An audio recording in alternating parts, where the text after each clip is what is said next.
swimming. Alis na naman. Kain daw kami doon sa kanilang, sa house. Sa bahay na inupahan ng groom. Tara, samahan nyo kami. Welcome back to our channel, ang Laymar TV. Naglakat muna kami mga kabalangga kasi bibili kami ng manok na dadalhin namin. So, kasi kasabay namin siya. Ayan. Sila yung kasabay ko.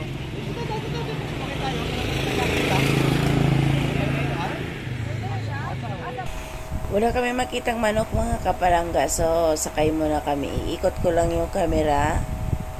Sakay muna kami ang tricycle. So, nandito na kami while waiting sa bibili ng manok. Ayan.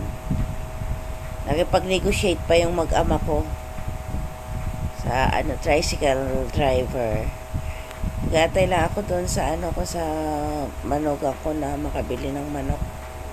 Ikot-ikot lang pag may time mga kapalangga para ma-enjoy natin yung view. Andito na kami sa bahay ng groom na inuupahan. Ang ganda. Ang laki ng inuupahan nila mga kapalangga, no? Transcend house din po ito ng Airbnb. So, yun. May isang swimming pool. Ganda. Ikot ko lang din bago ako pasok sa loob. Kasi dito kami kakain ng hapunan namin mga kapalangga. Ayan. Ang gaganda ng mga murals mga kapalangga. Ayan. So, may swimming pool din. Ikot-ikot. Anak ka ng swimming pool nila. So, ayan o. Iniikot ko lang para makita nyo rin yung kabuuan mga kapalangga. So, yung batang yan sa swimming pool mga kapalangga. Kasabay namin din yung naligo doon. Ayan. Ibabio ko lang sa inyo mga kapalangga para magkaroon kayo ng ideya. Hindi ko lang din alam kung magkano, pero sabi ng manugang ko, same lang din daw ito nung inuupahan namin na Transcend House din doon sa Kaso lang dito kasi mga kapalangga, medyo mahirap ang sasakyan. Magtawag ka pa sa labas ng tricycle. So ayan, kaya dito na lang ako muna magpaikot-ikot habang nag-aantay kami ng isa-serve ang food. O diba mga kapalangga? So ayan ang mother ng aking manugang. Busy din siya sa pagpipicture. Ayan. Christmas na dito tingnan niyo. So ayan.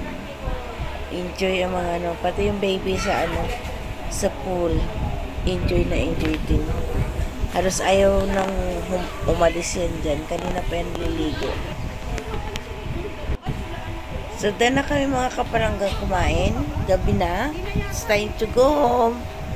So, hanggang dito na lang muli. Iniikot ko lang yung mga murals para makita yung view. Bye! Laymar TV po. See you around. God bless everyone. Salamat sa pagsama hanggang dulo. Nasa Dumaguete pa rin po kami mga kapalangga. Ayan. So, preparing po kami na umuwi na mga kapalangga.